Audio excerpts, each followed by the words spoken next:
হরে কৃষ্ণ। জয় নিতাই, জয় গৌর। সকলে ভালো আছেন? অবশ্যই ভালো থাকবেন, সুস্থ থাকবেন। অবশ্যই ভালো থাকবেন, সুস্থ থাকবেন। প্রত্যেকটা ভিডিও দেখতে থাকবেন। সন্ধে 6:30 থেকে রাত্রি 8:30 পর্যন্ত আমার ফোন খোলা। যারা দীক্ষা নিতে ইচ্ছুক তারা আমার সঙ্গে অবশ্যই ফোনে যোগাযোগ করবেন, আমি বাকিটা ফোনে বলে দেব। আজকের বিষয় হচ্ছে স্নান করার আগে নারী বা পুরুষ প্রত্যেককেই কিন্তু খুব সাবধান। দৈনন্দিন আমাদেরকে এই কাজটা করতেই হয়। সেটা হচ্ছে নদী, গঙ্গা, পুকুর, যে কোনো জলাশয়ে বা বাড়িতে আমরা স্নান করি। আমরা জানি মা গঙ্গার জলে স্নান করলে তার পাপ ধুয়ে যায়। এ কথাটা একেবারে সত্য কথা। কেউ যদি বলে এটা বাজে কথা, মিথ্যা কথা, সে শাস্ত্র সম্বন্ধে জানেই না, তার সাধারণ জ্ঞান বলতে কিচ্ছু নেই।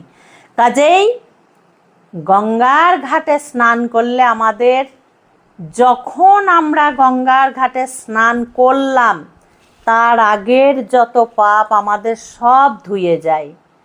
কিন্তু কিছু নিয়ম আছে। মা গঙ্গা দেবীর ঘাটে যেদিন আমরা স্নান করব সেদিন আমাদেরকে স্নান করে ডুব দিয়ে সব পাপ ধুয়ে প্রতিজ্ঞা করতে হবে যে মা গঙ্গা দেবী, আমি পবিত্র হয়ে গেলাম তোমার জলে স্নান করে। আমরা যেন আগামী দিনগুলোতে আর একটাও পাপ না করি, জানতে বা অজান্তে যেন আমাদের সঙ্গে আর কোনো পাপ না হয়, তার কথা গঙ্গা দেবী অবশ্যই শুনবেন। কিন্তু ওই গঙ্গার ঘাটে স্নান করে এলাম আবার পাপ শুরু করে দিলাম, এটা হবে না। নিয়ম আছে। তারপরে কি করবে? যারা মানবে মা গঙ্গা দেবী এটা, তারা পালন করবে। যারা মানবে না, যে এটা প্লেন একটা জল, স্নান করে নিলাম আবার কাল করব, আবার পরশু করব, তাদের জন্য এটা নয়। মা গঙ্গা দেবীর জলে স্নান করতে যাবার আগে কিছু নিয়ম এগুলো কিন্তু মন দিয়ে শুনতে হবে। মা গঙ্গা দেবীর জলে স্নান করার আগে আমরা সাবান নিয়ে যাব না, শ্যাম্পু নিয়ে যাব না, বাসি কাপড় পরে যাব না, অনেক দিনের পচা ফুল, পচা শাড়ি, পচা জিনিস, পুরনো ধুরনো শাড়ি কাপড়, মানে যত জঞ্জাল আছে আমরা মা গঙ্গার জলে ফেলবো না। বোঝা গেল? মল মূত্র কখনো আমরা পবিত্র নদী, গঙ্গা, পুকুরের জলে ত্যাগ করব না। অনেক মেয়ে আছে মা গঙ্গা দেবী বা যে কোনো নদী, গঙ্গা, পুকুরের জলে গিয়ে দাঁড়িয়ে আগে মূত্র ত্যাগ করতে লাগে। যাদের বাড়ির কাছে গঙ্গা আছে তারা মাঠে মল ত্যাগ করে গঙ্গা দেবীর ঘাটে গিয়ে পরিষ্কার করে। তারা যে কোন নরকে যাবে এর কোনো হিসেব কেউ দিতে পারবে না। এমন কোনো শাস্ত্র, এমন কোনো ধর্ম নেই যে তাদেরকে পৃথিবীতে বাঁচাবে বা মরে গেলেও তারা বাঁচবে। কারণ ওই মলমূত্র মা গঙ্গা দেবীর জলে ফেলবে। আর শুধু তাই নয়, মায়েরা বা বাবারা এমন করে মা গঙ্গা দেবীর জলে গিয়ে শ্যাম্পু মাথায় দেবে যেন তারা 10 বছর মাথায় শ্যাম্পুই দেয়নি। এমন করে গায়ে সাবান ডলবে তারা যেন 10 বছর সাবানই গায়ে মাখেনি। ছোবড়া নিয়ে গিয়ে যেমন গরুর গা ধোয়ায়, মোষের গা ধোয়ায়, ঠিক সেইভাবে গিয়ে গঙ্গার জলে করবে, যেন মা গঙ্গা দেবীর জলটা তাদের কাছে কিছুই নয়, সামান্য একটু ওই নালা নর্দমার জল, তারা তাই ভাবে। বোঝা গেল? অন্তর থেকে তোরা তাই ভাবে, কিন্তু জলটা খুব পরিষ্কার তাই তারা স্নান করে, উবুড়ি ডুবুরি হয়ে স্নান করে, কিন্তু নিয়ম মানে না। এতে কোনো দিন পাপ ধোয়া যাবে না, ডবল করে পাপ হয়ে যাবে। তুমি যদি 100 গ্রাম পাপ করে থাকো, ওইভাবে গঙ্গার ঘাটে স্নান করলে হাজার হাজার হাজার কুইন্টাল পাপ তোমাদের সঙ্গে হয়ে যাবে। লিখে নাও আমার সঙ্গে তোমরা। তাহলে এইগুলো যখনই আমরা পালন করব তবেই আমাদের স্নান করা সার্থক হবে। এবার বলি, অপবিত্র অবস্থায় যেন মা গঙ্গার জলে নামবে না। যদি মৃত অসুচ হয়, ঘাট কামান হয়, তাহলে পরিষ্কার পরিচ্ছন্ন যতটা মানা যায় সেইভাবে ঘাট কামানটা করতে হবে। বাকি কোনো অপরিষ্কার অবস্থায় গঙ্গার ঘাটে নামা যাবে না, এটা কিন্তু বারবার বলা হয়েছে। এমন এমন মেয়ে ছেলে আছে বাসি কাপড় সমস্ত কিছু করে মা গঙ্গার জলে যায় স্নান করতে, কাচতে, কখনো না।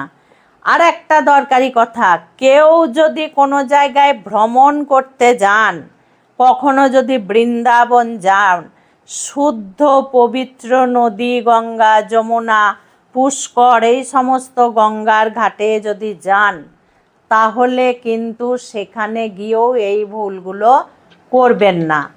যদি হোটেলে উঠে থাকেন, তাহলে হোটেলে আগে মলমূত্র ত্যাগ করবেন, স্নান করবেন, তেল সাবান ইত্যাদি মাখবেন, মাখার পরে সেই ধামে আপনারা পবিত্র নদী গঙ্গাতে, সেখানে যদি গঙ্গা দেবী থাকে, যমুনা রানী থাকে, সমুদ্র দেবতা থাকে, তাহলে সেখানে পরিষ্কার পরিচ্ছন্ন হয়ে গিয়ে আপনারা ডুব দেবেন, সূর্য দেবতাকে জল অর্পণ করবেন, গুরুদেবের দেওয়া মন্ত্র জপ করবেন। যাদের গুরু দেওয়ানো মন্ত্র পায়নি তারা হরে কৃষ্ণ মহামন্ত্র জপ করবে, তারপরে তোমরা জল থেকে উঠে আসবে। বোঝা গেল? আমরা নারী বা পুরুষ, আমরা যখন কোনো পবিত্র মানে মা গঙ্গা দেবীর জলে আমরা যদি স্নান করি, যে সময় আমরা স্নান করতে নামি আর স্নান করে যখন উঠি, তখন আমাদের তিনটে রূপ হয়। এই তিনটে রূপ হয় ব্রহ্মা, বিষ্ণু এবং মহেশ। কেন? মা গঙ্গা দেবীর জলে যখন আমরা পা দিয়ে নামি, তখন আমাদের বিষ্ণু রূপ, কারণ বিষ্ণু ভগবানের চরণে গঙ্গা। তারপরে যখন আমরা ডুব দিই, তখন আমাদের রূপ হয় ভোলে বাবা।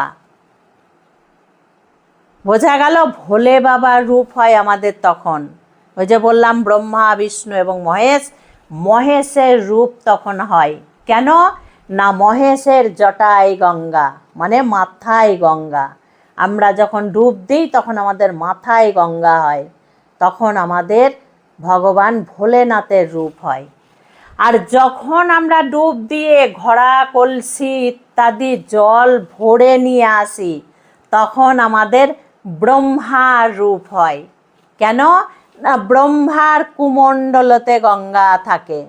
কুমণ্ডল যেমন ব্রহ্মার হাতে কুমণ্ডল থাকে, সেই কুমণ্ডলে মা গঙ্গা দেবী থাকে। তখন আমরা যখন জলটা নিয়ে আসি, তখন আমাদের ব্রহ্মার রূপ হয়। তাহলে দেখুন, এই সমস্ত রূপ তো আমাদের সব সময় হবে না, সব সময় সম্ভব নয়। যখন আমরা মা গঙ্গা দেবীর জলে স্নান করি, তখন আমাদের এই রূপটা হওয়া সম্ভব, বাকি সময় কিন্তু নয়। তার জন্য স্নান করার সময় খুব ভালোভাবে মনে রাখবে। আর একটা খুব দরকারি কথা, মায়েরা, বাবারা বাড়িতে বাথরুমের ভিতরে যখন স্নান করবেন, হয় বাথরুমের দরজাটা লাগিয়ে রাখবেন, ছিটকেন দেবেন না, এবং নির্বস্ত্র হয়ে স্নান করবেন না। নির্বস্ত্র হয়ে স্নান করলে কি হয়? জল দেবতা বরুণ ভীষণভাবে ক্ষুব্ধ হন, ওনাকে অসম্মান করা হয়। উলঙ্গ হয়ে, নির্বস্ত্র হয়ে কখনো জলে স্নান করতে নেই। জলের আর এক নাম হচ্ছে নারায়ণ। কাজেই কখনো নির্বস্ত্র হয়ে আপনারা স্নান করবেন না, অঙ্গে কিছু একটা দিয়ে স্নান করবেন।